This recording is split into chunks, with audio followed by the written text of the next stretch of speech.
அகிலம் நியூஸ் நேயர்களுக்கு வணக்கம். இன்றைய நாளுக்கான இரவு நேர பிரதான செய்திகள். விரிவான செய்திகளுக்குள் செல்லும் முன்னதாக முதலில் இன்றைய தலைப்புச் செய்திகள். வங்கி கணக்கினூடாக பெருந்தொகை பண மோசடி சிக்கிய சந்தேக நபர். புதிதாக வாகனங்களை வாங்கியோருக்கு வெளியான முக்கிய தகவல். புதுக்குடியிருப்பில் ஐஸ் போதைப் பொருளுடன் 5 கைது. இன்று இரவு 11 மணி வரை 5 மாவட்ட மக்களுக்கு விடுக்கப்பட்டுள்ள எச்சரிக்கை. வெளிநாட்டிலிருந்து வருவோருக்கு மகிழ்ச்சி செய்தி. காதலியான காவல்துறை கான்ஸ்டபிளை கொடூரமாக கொலை செய்த கான்ஸ்டபிளுக்கு வழங்கப்பட்ட தண்டனை. யாழில் நீதிமன்ற உத்தரவால் கடும் கோபம், போலீசாரை செருப்பால் அடித்த பெண்.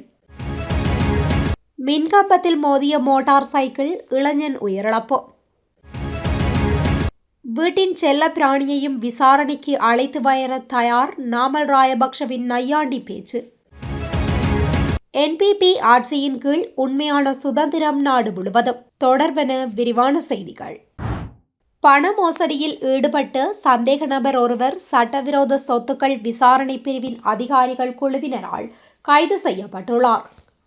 இலங்கை மத்திய வங்கியின் நிதி புலனாய்வு பிரிவினரால் சட்டவிரோத சொத்துக்கள் புலனாய்வு பிரிவுக்கு சந்தேகத்திற்கிடமான 2 வங்கி கணக்குகள் தொடர்பாக கிடைக்கப்பெற்ற முறைப்பாட்டுக்கு அமைய விசாரணைகள் ஆரம்பிக்கப்பட்டன. குறித்த விசாரணைகளுக்கு அமைய போதைப்பொருள் கடத்தல் மூலம் பெறப்பட்டதாக சந்தேகிக்கப்படும் பணம் கணக்கு வைத்திருப்பவரின் ஹன்வெல்ல பகுதியில் உள்ள 2 வங்கிகளின் கணக்குகளுக்கு மாற்றப்பட்டு பணம் எடுக்கப்பட்டமை தெரிய வந்துள்ளது. அதற்கமைய கணக்குகளை பராமரித்த சந்தேக நபர் நேற்று கைது செய்யப்பட்டார். சந்தேக நபர் ஹங்வெல்ல பகுதியைச் சேர்ந்த 44 வயதுடையவர் என தெரிய வந்துள்ளது. இந்த சம்பவம் தொடர்பான மேலதிக விசாரணைகளை சட்டவிரோத சொத்துக்கள் விசாரணை பிரிவு முன்னெடுத்து வருகின்றது. வாகனங்களுக்கான எண்தகடுகள் வழங்கும் பணி மார்ச் மாதத்திற்குள் நிறைவடையும் என்று எதிர்பார்க்கப்படுவதாக மோட்டார் போக்குவரத்து திணைக்கள ஆணையாளர் நாயகத்தின் அலுவலகம் தெரிவித்துள்ளது. மோட்டார் போக்குவரத்து ஆணையாளர் நாயகம் கமல் அமரசிங்க நேற்று இதனை தெரிவித்துள்ளார். திணைக்களம் 25 ஆண்டுகளாக எண்தகடுகளை வழங்கி வருவதாகவும் புதிய டெண்டர் கோரப்பட்டுள்ளதாகவும் அதற்காக ஒரு புதிய நிறுவனம் தேர்ந்தெடுக்கப்பட்டுள்ளதாகவும் தெரிவித்துள்ளார். புதிய நிறுவனம் ஜனவரி மாத நடுப்பகுதியில் தேர்ந்தெடுக்கப்பட்டதாகவும் எண்தகடுகளை அச்சிட அமைச்சரவை 3 மாத கால அவகாசம் அளித்துள்ளதாகவும் ஆணையாளர் நாயகம் கூறியுள்ளார். எண்தகடுகளை அச்சிடும் பணி வேரகிர கிளையால் மேற்கொள்ளப்படும் என்றும் ஆணையாளர் நாயகம் மேலும் தெரிவித்துள்ளார். சுமார் 5 லட்சம் வாகனங்களுக்கு புதிய எண்தகடுகள் வழங்கப்பட உள்ளதாகவும் அவற்றில் மிகப்பெரிய எண்ணிக்கை மோட்டார் சைக்கிள்கள், கார்கள் மற்றும் பிற வாகனங்கள் என்றும் அவர் குறிப்பிட்டுள்ளார். முல்லைத்தீவு புதுக்குடியிருப்பில் ஐஸ் போதைப் பொருளுடன் 5 கைது செய்யப்பட்டுள்ளனர். நேற்றைய தினம் புதுக்குடியிருப்பு போலீசார் மேற்கொண்ட சோதனை நடவடிக்கையின் போது இந்த கைது நடவடிக்கை முன்னெடுக்கப்பட்டுள்ளது. திம்பிலி பகுதியில் வாகனத்துடன் ஐஸ் போதைப் பொருள் வைத்திருந்த 5 பேரே இவ்வாறு கைது செய்யப்பட்டுள்ளனர். கைது செய்யப்பட்டவர்கள் புதுக்குடியிருப்பு மற்றும் மன்னாரை சேர்ந்தவர்கள் என விசாரணையில் தெரிய வந்துள்ளது. மேலும் 5 சந்தேக நபர்களும் கைது செய்யப்பட்டு சட்ட நடவடிக்கைக்கு உட்படுத்தப்பட்டுள்ளார்கள் என்றும் போலீசார் தெரிவித்துள்ளனர். வளிமண்டலவியல் திணைக்களத்தினால் 5 மாவட்டங்களுக்கு பலத்த மின்னல் எச்சரிக்கை விடுக்கப்பட்டுள்ளது. இந்த எச்சரிக்கை அறிவிப்பு இன்று இரவு 11 மணி வரை செல்லுபடியாகும் என அந்த திணைக்களம் குறிப்பிட்டுள்ளது. அதன்படி சப்ரகமுவ மாகாணம் மற்றும் களுத்துறை, காலி மற்றும் மாத்தறை மாவட்டங்களுக்கு இந்த எச்சரிக்கை விடுக்கப்பட்டுள்ளது. எனவே அப்பகுதிகளில் உள்ள பொதுமக்கள் எச்சரிக்கையாக இருக்குமாறு வளிமண்டலவியல் திணைக்களம் அறிவுறுத்தியுள்ளது. மேற்படி மாவட்டங்களின் சில பகுதிகளில் இடியுடன் கூடிய பலத்த மின்னல் ஏற்பட வாய்ப்புள்ளதுடன் இடியுடன் கூடிய மழை பெய்யக்கூடும் என்றும் பொதுமக்களுக்கு அறிவித்துள்ளது. மேற்படி மாவட்டங்களின் சில பகுதிகளில் இடியுடன் கூடிய பலத்த மின்னல் ஏற்பட வாய்ப்புள்ளது. இடியுடன் கூடிய மழை பெய்யும் போது அந்த பகுதிகளில் தற்காலிகமாக பலத்த காற்று வீசக்கூடும் என எச்சரிக்கை விடுக்கப்பட்டுள்ளது. வெளிநாட்டிலிருந்து வருவோருக்கு தற்காலிக ஓட்டுநர் உரிமங்களை வழங்குவது விரிவுபடுத்தப்பட்டுள்ளதாக மோட்டார் போக்குவரத்து ஆணையாளர் நாயகம் தெரிவித்துள்ளார். இதன்படி வெளிநாட்டில் வழங்கப்பட்ட செல்லுபடியாகும் ஓட்டுநர் உரிமங்களின் அடிப்படையில் இலங்கையில் மோட்டார் வாகனங்களை ஓட்டுவதற்கு வெளிநாட்டு குடிமக்கள், இலங்கை குடிமக்கள் மற்றும் இரட்டை குடியுரிமை கொண்ட இலங்கையர்களுக்கு தற்காலிக ஓட்டுநர் உரிமங்களை வழங்குவது விரிவுபடுத்தப்பட்டுள்ளதாக மோட்டார் போக்குவரத்து ஆணையாளர் நாயகம் தெரிவித்துள்ளார். அதன்படி முன்னர் வேரஹெரா அலுவலகம் மற்றும் கட்டுநாயக்க சர்வதேச விமான நிலைய வளாகத்திலிருந்து மட்டுமே வழங்கப்பட்ட தற்காலிக ஓட்டுநர் உரிமங்களை இப்போது குருநாகல், ஹம்பாந்தோட்டை, ஹம்பகா, அனுராதபுரம் மற்றும் யாழ்ப்பாணத்தில் உள்ள மோட்டார் போக்குவரத்து துறையின் பிராந்திய அலுவலகங்களிலிருந்தும் பெறலாம் என்று ஆணையாளர் நாயகம் குறிப்பிட்டார். இந்த சேவை 2/2/2026 முதல் தொடர்புடைய பிராந்திய அலுவலகங்களில் கிடைக்கும் என்று அவர் மேலும் தெரிவித்தார். மேலும் வெளிநாட்டு ஓட்டுநர் உரிமத்தின் அடிப்படையில் நிரந்தர இலங்கை ஓட்டுநர் உரிமத்தை பெற விரும்பும் வெளிநாட்டினர் மற்றும் இலங்கை குடிமக்கள் வேரஹெரா ஓட்டுநர் உரிம அலுவலகத்திற்கு செல்ல வேண்டும் எனவும் தெரிவிக்கப்படுகின்றது.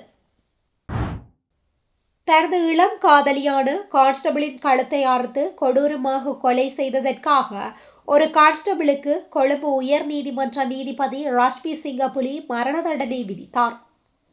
குற்றம் சாட்டப்பட்டவர் மீது வழக்கு தொடுத்த குற்றச்சாட்டுகள் சந்தேகத்திற்கு இடமின்றி நிரூபிக்கப்பட்டுள்ளன என்றும் இறந்தவரின் உடலில் காணப்பட்ட 47க்கும் மேற்பட்ட கடுமையான காயங்களை கருத்தில் கொண்டு இந்த கொலை குற்றம் சாட்டப்பட்டவரின் மிகவும் முன்கூட்டிய திட்டமிடப்பட்ட மற்றும் வேண்டுமென்றே செய்யப்பட்ட செயல் என்றும் தீர்ப்பளித்த நீதிபதி தண்டனையை அறிவித்தார். இருப்பினும் விசாரணையின் போது நீதிமன்றத்தில் சாட்சியம் அளித்த பின்னர் பல ஆண்டுகளாக தலைமறைவாக இருக்கும் குற்றம் சாட்டப்பட்டவரை உடனடியாக கைது செய்வதற்கான திறந்த பிடியாணையையும் நீதிபதி பிறப்பித்தார். சுமார் 12 ஆண்டுகளுக்கு முன்பு ஜனவரி 7, 2013 அன்று காலை 7 மணியளவில் கொழும்பு புறக்கோட்டை லோட்டஸ் சாலையில் உள்ள லங்கா டெலிகாம் நிறுவனத்திற்கு எதிரே உள்ள மேம்பாலத்தில் குற்றம் சாட்டப்பட்ட ஜெயசிங்க முதியன் சலாகே நிலந்த புஷ்பகுமாரவால் இந்த கொடூரமான கொலை செய்யப்பட்டது. அப்போது கொழும்பு பகுதியில் உள்ள ஒரு காவல் நிலையத்தில் பணியாற்றி வந்த இறந்த ஹெரத் முதியன் சலாகே நதிஷானி மதுபாஷிகா சமரசிங்க இந்த பாலத்தில் பணிக்காக பயணித்து வருவதை முன்கூட்டியே அறிந்த குற்றம் சாட்டப்பட்டவர் அங்கு காத்திருந்து அவர் வந்தபோது வாக்குவாதத்தில் ஈடுபட்டுள்ளார். யாழில் தன்னிடமிருந்த 8 வயது குழந்தையை தனது கணவரிடம் ஒப்படைக்குமாறு நீதிமன்றம் பிறப்பித்த உத்தரவால் ஆத்திரமடைந்த ஒரு பெண் போலீஸ் அதிகாரி மீது தனது காலணியால் தாக்கிய சம்பவம் அதிர்ச்சியை ஏற்படுத்தியுள்ளது. யாழ்ப்பாணம் பருத்தித்துறை நீதிமன்ற வளாகத்திற்குள் வைத்தே பெண் ஒரு போலீஸ் அதிகாரி மீது தாக்குதல் நடத்தியுள்ளார். போலீஸ் அதிகாரியை தாக்கிய பெண் போலீஸ் கடமைக்கு இடையூறு விளைவித்தல், காயங்களை ஏற்படுத்துதல் மற்றும் நீதிமன்ற அவமதிப்பு ஆகிய குற்றச்சாட்டுகளின் கீழ் கைது செய்யப்பட்டுள்ளார். கைது செய்யப்பட்ட 36 வயதுடைய ஐங்கரன் பவிதா என்ற அந்த பெண் நீதிமன்றத்தில் ஆயர்படுத்தப்பட்ட பின்னர் இம்மாதம் 13ஆம் தேதி வரை விளக்கமறியலில் வைக்கப்பட்டுள்ளார். சம்பவத்தில் தாக்குதலுக்கு உள்ளான போலீஸ் அதிகாரி மருத்துவமனையில் அனுமதிக்கப்பட்டு சிகிச்சை பெற்றுள்ளதாக கூறப்படுகின்றது. தம்புள்ளை இனாமலுவ பிரதேசத்தில் மோட்டார் சைக்கிள் ஒன்று மின்கம்பத்தில் மோதியதில் இளைஞர் ஒருவர் உயிரிழந்துள்ளார். இன்று அதிகாலை இடம்பெற்ற இவ்விபத்தில் தம்புள்ளை பிரதேசத்திலிருந்து ஹபரண பிரதேசம் நோக்கி சென்ற மேற்படி மோட்டார் சைக்கிள் அதிக வேகத்தில் சென்றதன் காரணமாக வேகத்தை கட்டுப்படுத்த முடியாது பாதையை விட்டு விலகி அருகிலுள்ள மின்கம்பம் ஒன்றில் மோதியுள்ளது. இதன் காரணமாக படுகாயமடைந்த மோட்டார் சைக்கிளை செலுத்திய 22 வயது இளைஞனை தம்புள்ளை வைத்தியசாலைக்கு கொண்டு சென்ற போதும் ஏற்கனவே இளைஞன் உயிரிழந்ததாக போலீசார் தெரிவித்தனர். விபத்து தொடர்பாக தம்புள்ள போலீசார் விசாரணைகளை மேற்கொண்டு வருகின்றனர்.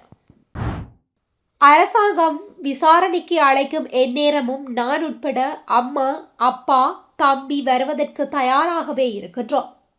அத்தோடு வீட்டில் தங்க சங்கிலி போடப்பட்டிருக்கும் செல்ல பிராணியையும் அழைத்து வரவும் தயார் என நாமல் ராயபக்ஷ தெரிவித்துள்ளார். ஸ்ரீலங்கா பொதுஜன பெரமுனவின் தேசிய அமைப்பாளரான நாடாளுமன்ற உறுப்பினர் நாமல் ராயபக்ஷ குற்றப்புலனாய்வு திணைக்களத்தில் முன்னிலையான நிலையில் 4 மணி நேரம் வாக்குமூலம் அளித்த பின்னர் அங்கிருந்து வெளியேறிய சந்தர்ப்பத்தில் ஊடகவியலாளர்கள் கேட்ட கேள்விக்கு பதிலளிக்கும் போதே இதனை தெரிவித்துள்ளார். தொடர்ந்தும் கருத்து தெரிவித்த அவர், கடந்த காலங்களில் என்னால் அச்சடிக்கப்பட்ட படங்கள் மற்றும் கல்வி கருத்தரங்குகள் தொடர்பில் விசாரித்தனர். கட்சி கூடங்களில் எடுத்துக்கொண்ட படங்களில் உள்ளவர்கள் தொடர்பில் கேள்வி கேட்டனர். அதற்கான அனைத்து விவரங்களையும் தெரிவித்தேன். திட்டமிடப்பட்ட குற்றச் செயல்கள் கட்டுப்படுத்தப்பட வேண்டும். ஆனால் அரசாங்கத்திற்கு சார்பானவர்களை பாதுகாப்பது ஏற்றுக்கொள்ள முடியாது. மொடியூல் மோசடி மற்றும் நிலக்கரி மோசடிகளை மறைப்பதற்கு எங்களை கொண்டு வந்து ஒன்றும் நடக்கப் போவதில்லை. இதற்கு பயந்து நாங்கள் வாய்மூடி இருக்கப் போவதும் இல்லை. நாங்கள் தொடர்ந்து மக்களுக்காக குரல் எழுப்புவோம். கொள்கலன் விடுவிப்பு, நுவரெலியாவில் உள்ள ஐஸ் தொழிற்சாலை தொடர்பில் நான் கேட்ட கேள்விக்கு எவ்வித பதிலும் இல்லை. நான் இன்றும் சொல்கின்றேன், எங்கள் கைகளில் இரத்தக்கரை இல்லை என குறிப்பிட்டுள்ளார். சுதந்திரத்தை கூட விலை பேசி விற்கும் இருண்ட யுகத்திலிருந்து தற்போதே விடிவை நோக்கி நாம் பயணித்துக் கொண்டிருக்கின்றோம் என்று நீரியல் மற்றும் கடல் வளங்கள் அமைச்சர் ராமலிங்கம் சந்திரசேகர் தெரிவித்துள்ளார். இலங்கையின் 78வது சுதந்திர தினத்தை முன்னிட்டு அவர் விடுத்துள்ள வாழ்த்து செய்தியில் அவர் இவ்வாறு குறிப்பிட்டுள்ளார். மேலும் கருத்து தெரிவித்த அவர், சுதந்திரத்தை கூட விலை பேசி விற்கும் இருண்ட யுகத்தில் இருந்து தற்போது விடிவை நோக்கி நாம் பயணித்துக் கொண்டிருக்கின்றோம். தேசத்தின் சுதந்திர நாள் என்பது வரலாற்றின் ஒளியடையாளமான நாளாக மட்டுமன்றி எதிர்காலத்தின் மறுமலர்ச்சி யுகத்திற்கான உறுதிமொழியாகவும் திகழ்கின்றது. தேசிய மக்கள் சக்தி ஆட்சியின் கீழ் உண்மையான சுதந்திரம் நாடு முழுவதும் நிலை பெறும். மக்களுக்கு விரைவில் உண்மையான சுதந்திர காற்றை அனுபவிக்கக்கூடிய சூழல் உருவாகும். சுதந்திரம் அதிகார வர்க்கத்திற்காக அல்ல, மக்களுக்கு உரியதாகும். அதை தவறான நோக்கங்களுக்கு பயன்படுத்த எமது ஆட்சியில் இடமில்லை. போரால் பாதிக்கப்பட்ட வடக்கு மற்றும் கிழக்கு பகுதிகளிலும் மக்கள் அமைதியாகவும் சுதந்திரமாகவும் வாழும் நிலையை உறுதி செய்ய நடவடிக்கைகள் எடுக்கப்பட்டு வருகின்றன. இந்த சிறப்பு நாள் நாட்டின் மறுமலர்ச்சி பயணத்தில் ஒரு முக்கிய மைல்கல்லாகவும் அனைத்து இலங்கையர்களுக்கும் ஒருமை உணர்வையும் ஏற்படுத்தும் நாளாகவும் இருக்கும். சுதந்திரத்தை மதிப்பதும் பாதுகாப்பதும் வளர்ப்பதும் நமது கடமையாகும் என்றும் அவர் வாழ்த்துச் செய்தியில் மேலும் சுட்டிக்காட்டியுள்ளார். இத்துடன் இன்றைய நாளுக்கான இரவு நேர பிரதான செய்திகள் நிறைவடைகின்றன. தொடர்ந்தும் இதுபோன்ற செய்திகளை உடனுக்குடன் அறிந்து அகிலம் நியூஸுடன் இணைந்திருங்கள். நன்றி, வணக்கம். அகிலம், மாற்றத்திற்கான மக்கள் குரல். இந்த வீடியோ பிடிச்சிருந்தா லைக் பண்ணுங்க, கமெண்ட் பண்ணுங்க, ஷேர் பண்ணுங்க. மறக்காம கீழே இருக்க பெல் ஐகானை கிளிக் பண்ணுங்க.